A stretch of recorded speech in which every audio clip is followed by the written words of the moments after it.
Mungkin gak orang sadar membunuh? Mungkin? Kalau orang baik membunuh mungkin.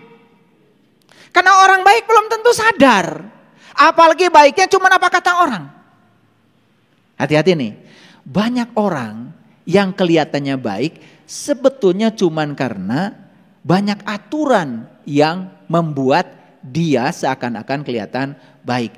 Di belakangnya ketika aturan itu agak sedikit saja kendur, mungkin saja dia bukan jadi seperti yang dinilai oleh banyak orang. Ngerti maksud saya? Atau perlu saya jelaskan? Mohon maaf. Ada satu bangsa, gak usah saya sebut namanya.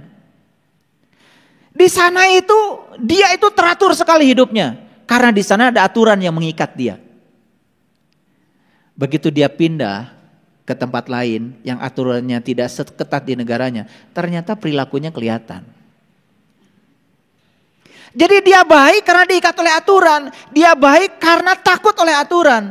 Itu belum benar-benar baik, itu belum baik dari kesadaran.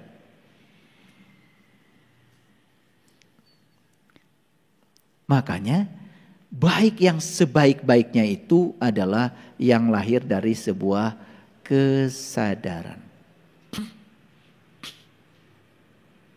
Ini saya kasih tahu nih. Kalian suka mabuk gak? Mabuk, minum minuman keras, suka gak? Kalian orang baik. Kenapa kalian tidak melakukannya? Karena takut ditangkap polisi. Kalau ada orang mabuk-mabukan tangkap polisi. Karena takut ditangkap polisi, maka kalian jadi baik. Baik gak itu? Sebetulnya kalian masih berangan-angan pengen minum. Betul gak? Nah. Ada gak orang yang baik, gak korupsi? Apapun jabatannya gak korupsi. Ada gak? Bisa jadi dia baik karena apa? Karena dia takut ditangkap KPK. Apakah itu benar-benar baik? Kayaknya kalau KPK dibubarin, aslinya keluar. Ngerti maksud saya? Jadi jangan bilang kalau orang tidak korupsi itu tidak bermental. Mungkin saja karena dia takut, belum berani. Ntar udah berani latihan dulu yang kecil-kecil. Iya dong, setelah yang kecil-kecil gak ketahuan kan tiba-tiba jadi berani pada yang besar. Apakah itu baik? Makanya orang baik itu waktunya sebentar. Tapi orang sadar lama. Dia baiknya asli. Nih saya kasih tahu. Kalau kalian berbuat baik karena pengen dapat pahala, pengen dapat surga. Asli gak baiknya? Asli apa palsu? Suka kalian lakukan? Nah loh.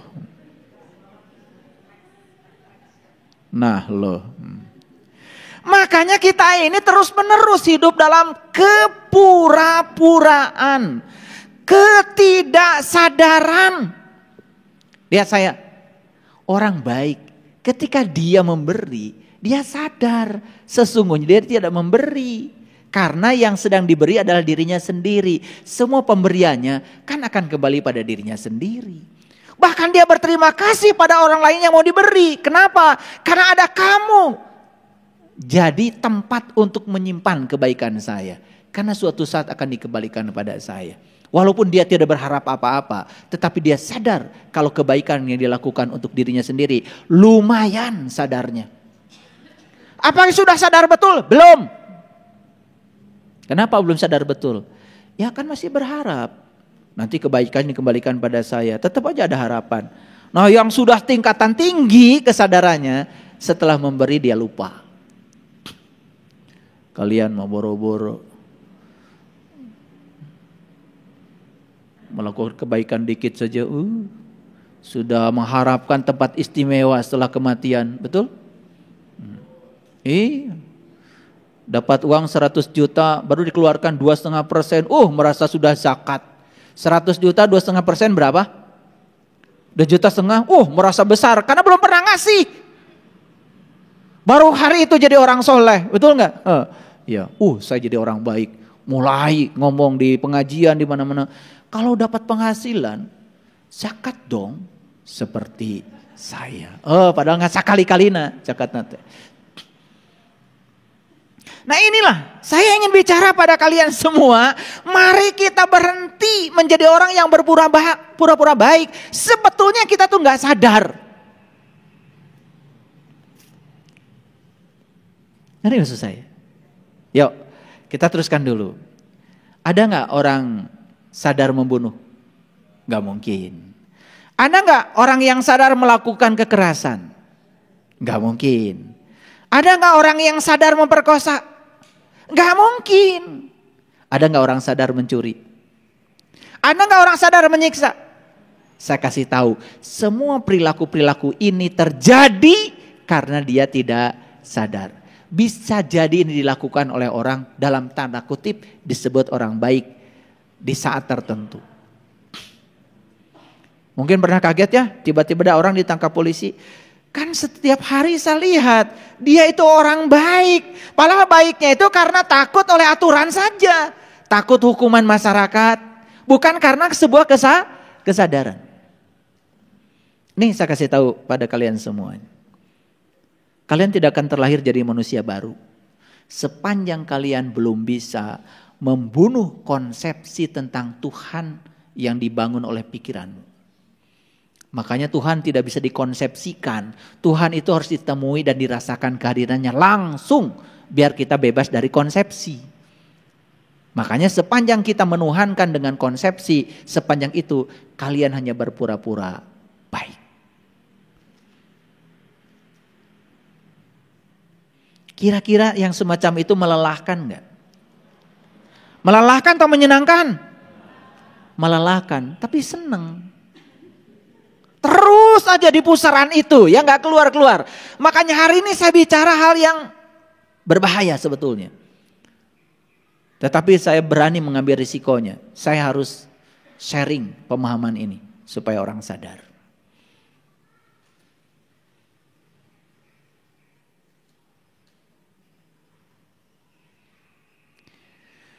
Hanya ketika ketidaksadaran memerintah dalam kegelapannya, semua jenis musuh akan masuk. Ngerti gak kalimat ini? Begitu ketidaksadaran kita memerintah, di mana ketidaksadaran memerintah? Di ruang gelap. Akan masuk gak musuh-musuh kita? Masuk. Begitu kita diperintah oleh ketidaksadaran kita di ruang gelap, perhatikan saya, musuh masuk. Ilustrasinya sederhana gini. Ini ilustrasi yang sederhana. Tapi ini ilustrasi yang cerdas. Perhatikan saya. Ada orang mau maling ke rumah kita, lampunya masih nyala.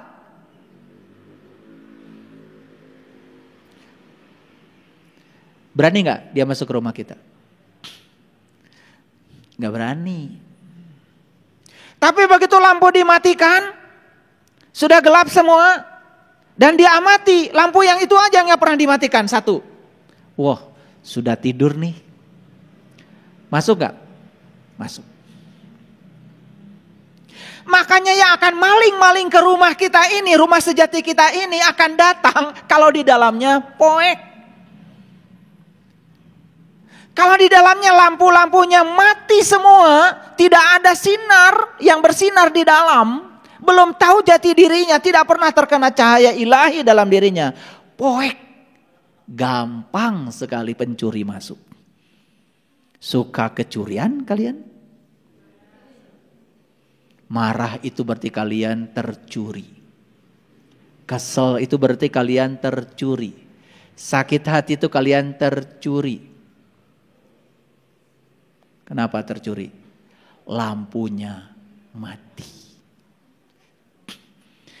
Makanya saya ambil ilustrasi yang sederhana. Maling saja masuk rumah kita, yang rumah kita, rumah besar kita, mikir dulu kalau lampunya masih hidup. Makanya kalau lampu di sini nih, lampu di sini sudah hidup, keren, maling gak bisa masuk.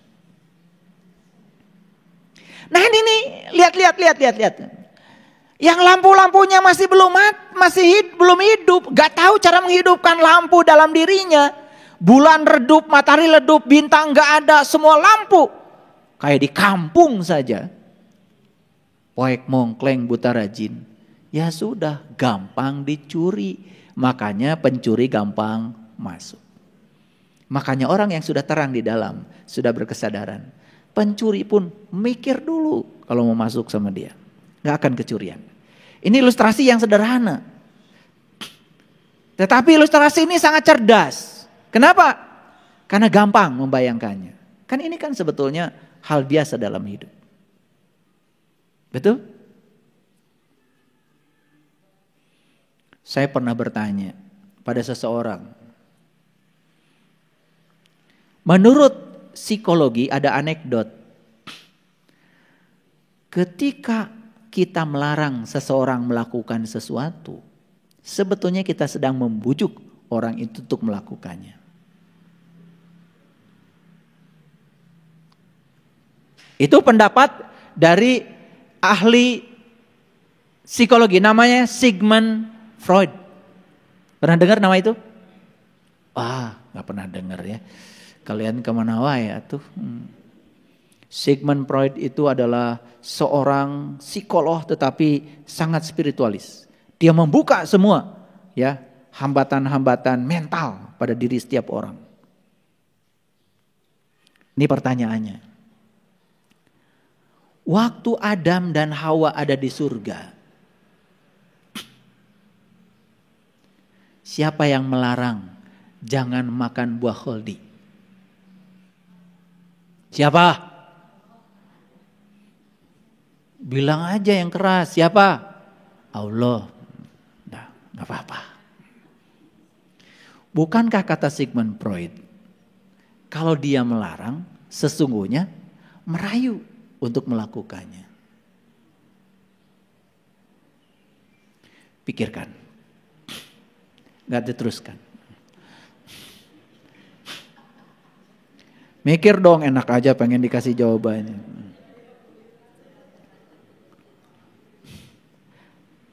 Kalian ngerti pertanyaannya sudah bagus. Apalagi kalau bisa menemukan jawabannya. Cari sendiri.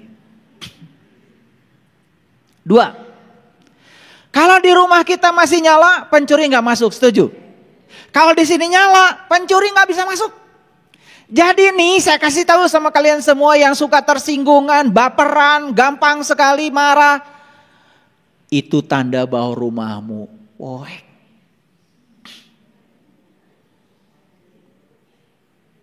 Nah sekarang rumahnya poek, nggak apa-apa.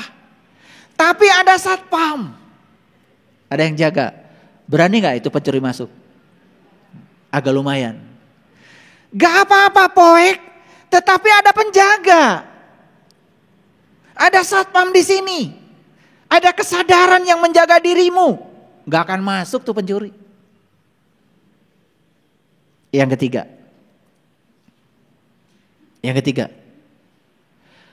Lampu sudah mati, satpam gak ada. Tapi di rumah masih ngobrol. Ketawa-ketawa, bisa nggak pencuri masuk? Nah kalau pencuri nggak mau masuk ke sini, sering ngobrol.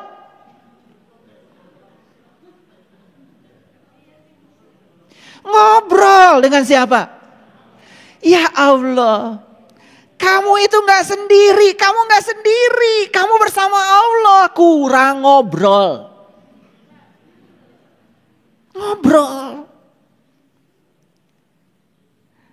Makanya kalau ada yang mau datang ngobrol, gak akan tercuri. Apalagi kalau tiga-tiganya lampunya nyala, satpamnya ada, selalu terjaga, ngobrol terus menerus. Keren ini, gak mungkin tercuri.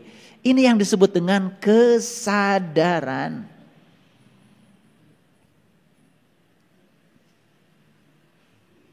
Ngerti gak ini? Ini kuliah mahal ya, saking mahalnya gratis.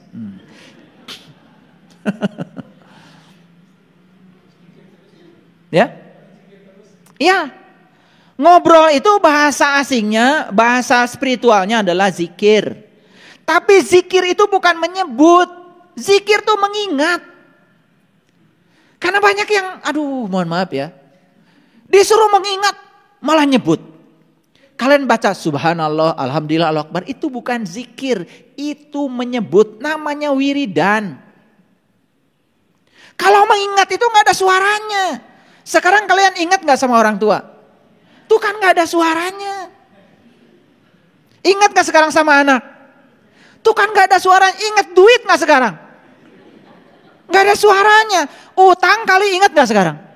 Gak ada suaranya. Ingat tuh gak ada suaranya. Yang penting kita tahu yang diingat. Ingat tuh di batin.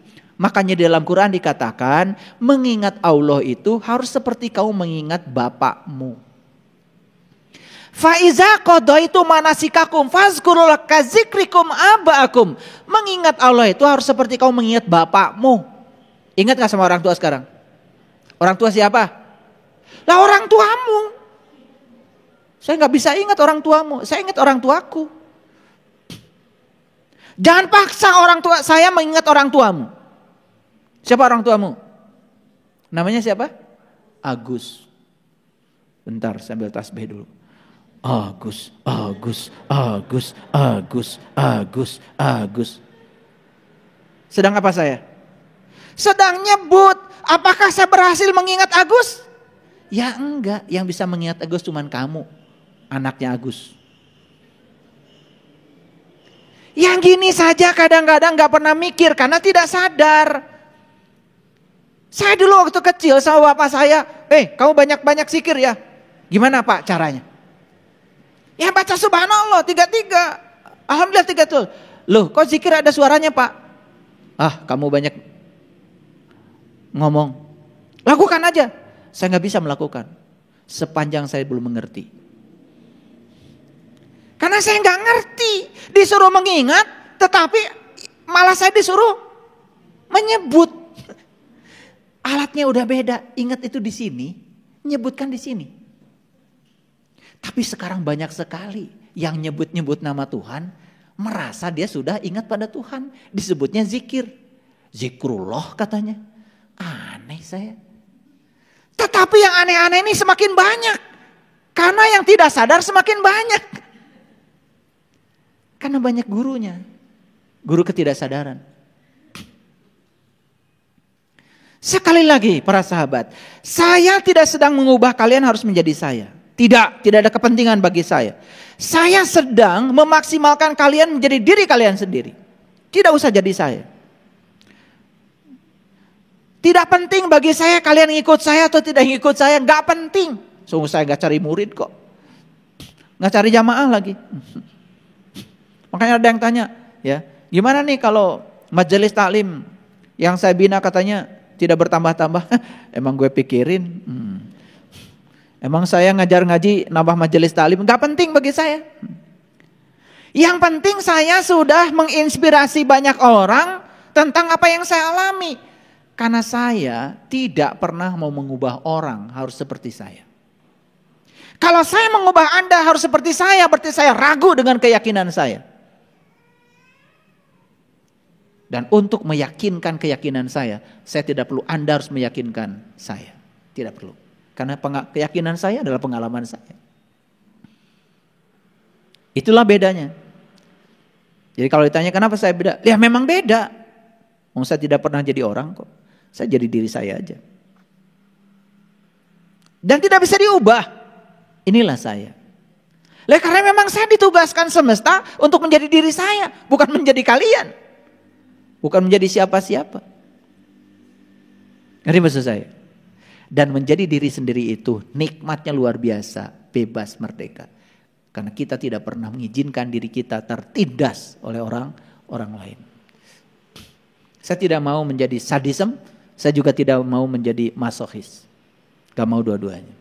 Saya menjadi diri saya sendiri saja. Begitu menjadi diri sendiri, kenal diri sendiri, yang keluar dari sini cuma satu, cinta kasih dan belas kasih. Keinginan untuk menyayangi setiap makhluk. Itulah bedanya orang sadar dengan orang baik.